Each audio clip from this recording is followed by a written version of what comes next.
here we go. Blue. Right, so number 2 on lesson 92. 2 on 92. Under the onslaught of the horde of kids, the pile of defenseless innocent cookies decreased exponentially. So we're talking about exponential decrease. What does the equation look like for that? I'll give you a starting point. There's an equal sign. That's right. The amount at time t equals. Anyone? The amount at time 0, not O, 0. Oh, 0. E to the kt. That's t. Yes. We're talking about exponential decrease. Let's see, they decreased from 10,000 to 9,000 in only 40 minutes. All right, how many did it start with? 10,000. So our amount at time 0 is 10,000. E is E. We don't know what K is. What does that sentence say? They decreased from 10,000 to 9,000 in 40 minutes. Yeah. What goes here? 9,000. 9,000. Because what it's saying is the amount at time 40 after 40 minutes. So 40 is our time. This is a 40. A sub 40. The amount of time 40 equals 9,000. Just for reference there. Solve this for K.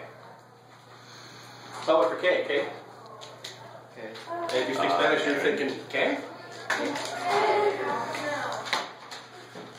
You're happy. What am I going to do first? You have to divide 9,000 by 10,000. Okay, so divide this by 10,000. So cancel, cancel. And we have 9/10 or 0.9 e to the 40k. Now what? ln of both sides. Okay, take the natural log of both sides.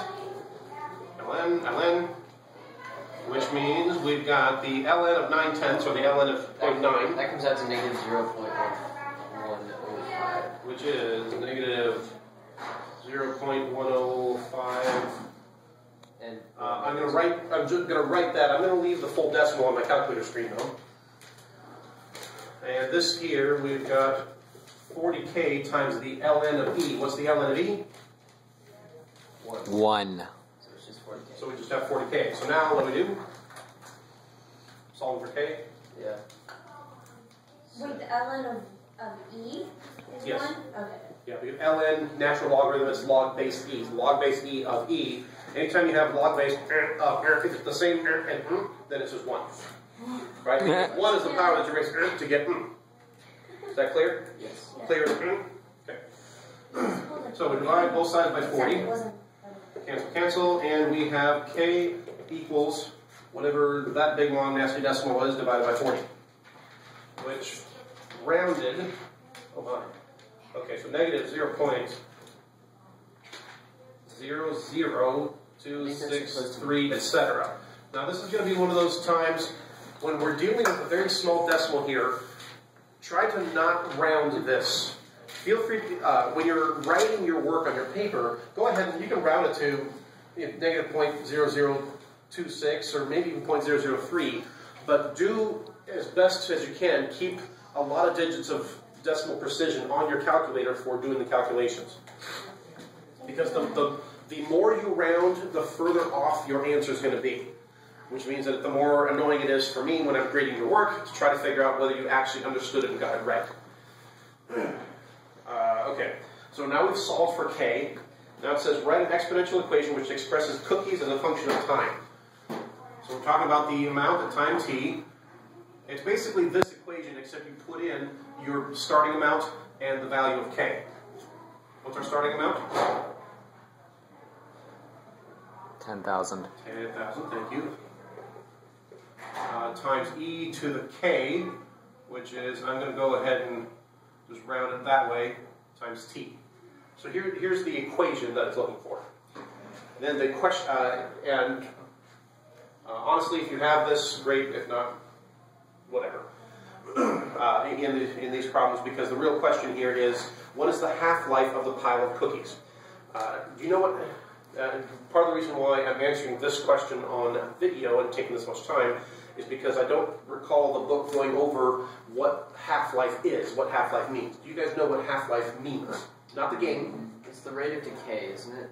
It's how long it takes something To lose half of itself. Yes, so it has to do with the rate of decay, and that's what it is. However much time it takes for a given amount to be reduced to half of that.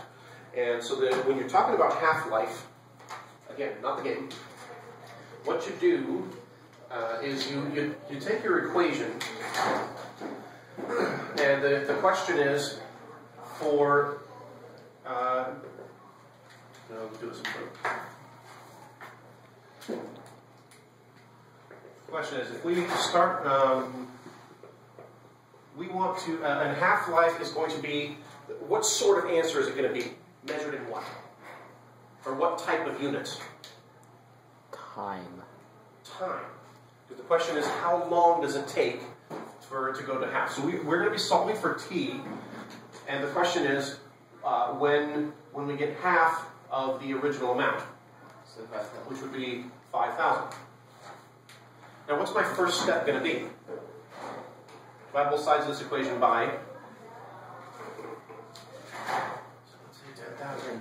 10,000. Right? Because so 10,000. No, not quite 7, 10,000. Now, with 5,000 divided by 10,000 is what? 1/2. 1/2.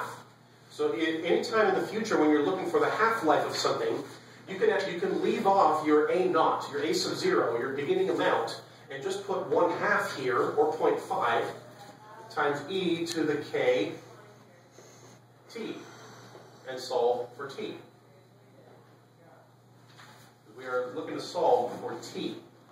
So then if we start here, so I've gone through to kind of telling you what it is. You would set up the equation, whatever this amount is, half of that you put here, but then your next step is to divide both sides by that amount. So this is going to be 1/2 anyway.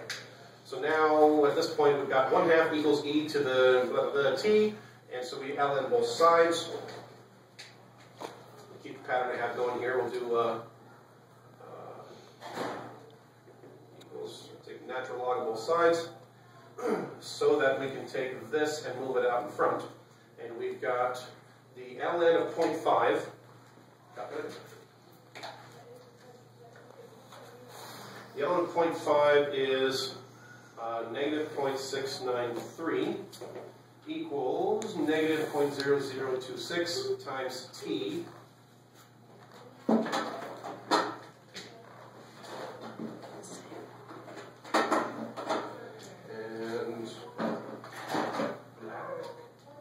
Times t, which is what we're trying to solve for. So I divide both sides by our value of k. So we cancel, and whatever we get as t is going to be the answer to the question, meaning what is the half-life.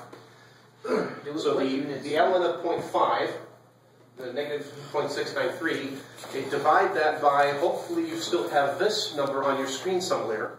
If you have a TI-84, you can just arrow up until this number is highlighted and hit enter. So you do ln of 0.5 divided by, arrow up to this one, hit enter, so you get that digit, that number there, and then divide. And the number that you get, hopefully, is 263.15, measured in what? Minutes. Potato minutes? Why minutes? How do you know it's minutes? Because that was what was originally given in the equation. Because in the original problem it said after 40 minutes, so time is measured in minutes. You have to be consistent with your units of time. So this is what I get in minutes. Somebody started to say what they got for an answer. I got 263.55. Okay. I got 266.60. Okay. Did either of you round somewhere? Props. I tried to keep as many decimals on as I Okay, so you kept a lot of decimals. Good job, but you rounded. I'm not saying you're wrong. I'm just pointing out that you rounded. Yeah, I rounded. Did you round? Yeah, probably. Okay. I didn't. I rounded less than you did on .0026. Well, just because I wrote these numbers, I kept the full decimal on my calculator screen. So when I was doing these computations, especially this one, I was using all digits that my calculator had. And so that's why my answers are a little bit different. And for reference, the book, this is lesson 92, number 2. The book's answer is 266.60. Didn't one of you say that? Yes. Yeah. So you got the book's answer. Great. So even though I'm better